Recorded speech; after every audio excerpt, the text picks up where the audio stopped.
नमस्कार, म चाहिँ पुष्पलता लिम्बू अनि यो चाहिँ मेरो बहिनी। हेलो गर्दैन, हाँसेर गर। अनि आज चाहिँ धेरै दिन पछि भन्दा पनि 2-3 दिन भयो मैले भिडियोहरू पनि लगाएको छुइनँ नि त। अनि के पऱ्यो लगाएको छैन भिडियोहरू। अनि आज चाहिँ म सानो भिडियो बनाउँदैछु। यो चाहिँ मेरो कस्मेटिक पसल। अनि आज चाहिँ स्टक पनि छैन नि त। अनि स्टक नभएको कारणले गर्दाखेरि आज चाहिँ म आफै नै बसेर भिडियो बनाउन गइरहेको छु।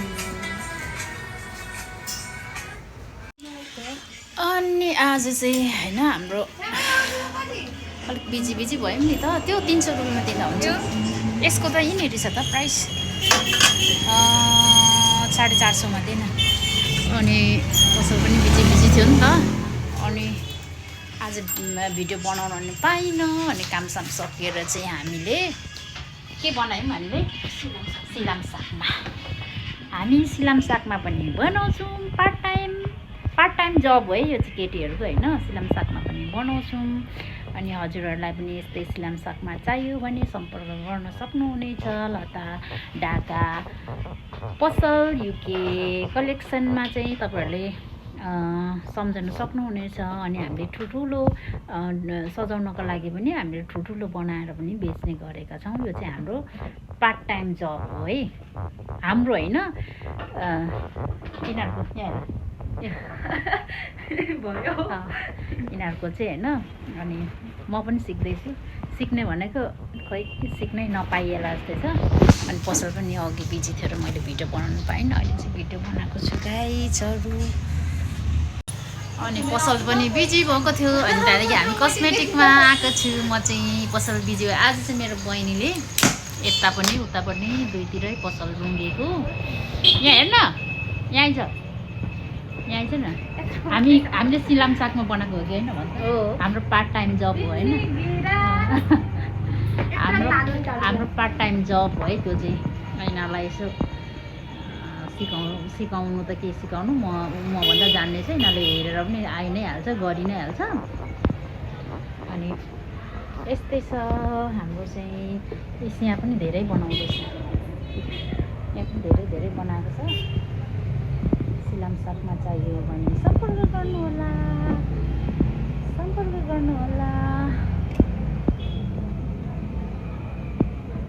सिलाम सागमा यो चाहिँ हामी आफै नै बनाउँछौँ है। त्यही भएर हाम्रोमा चाहिँ अलिकति सस्तो पाउनुहुनेछ। अरू बजारमा भन्दाखेरि हाम्रोमा चाहिँ धेरै नै सस्तो पाउनुहुनेछ।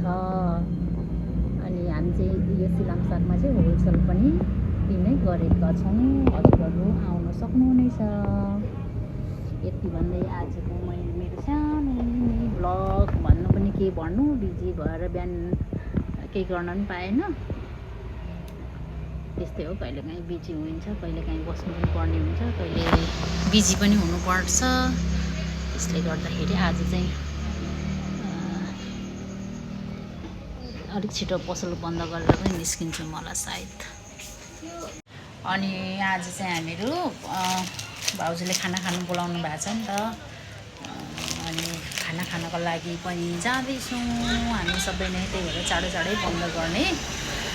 केटीहरू चाहिँ सफा गर्दैछ। हामी जहिले पनि पसल चाहिँ हामी बेलुका नै सफा गरेर निस्किन्छौँ होइन। त्यही भएर केटीहरू चाहिँ दम सफा गर्ने काम हुँदैछ। पार्ट टाइम जब गर्नेहरू यहाँ हेर्नु है, यहाँ गाइजहरू आयो एक्स्ट्रा 20,000 अरे। अनि फाइनली हामी चाहिँ फुपूको घरमा आइपुग्यौँ। अनि यो चाहिँ मेरो भदै। नमस्ते गरिदेऊ, नमस्ते भाउजू। हेलो गाइस भन्नु न। आज चाहिँ हाम्रो चैते दसैँ मनाउन हामी चाहिँ यहाँ गाइजहरू।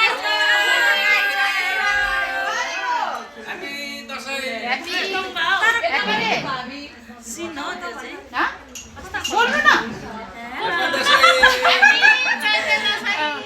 पनि हामी चाहिँ चैते दसैँ मनाउन आएको फुपूहरूको घरमा। यति भन्दै मेरो सानो छोटो भ्लग चाहिँ यति नै। भ्लग पनि नभन्नु के भन्छ यिनीहरूले के भन्छ टुङ्ग्याउनै दिँदैन त हौ। अनि के हो गाइस।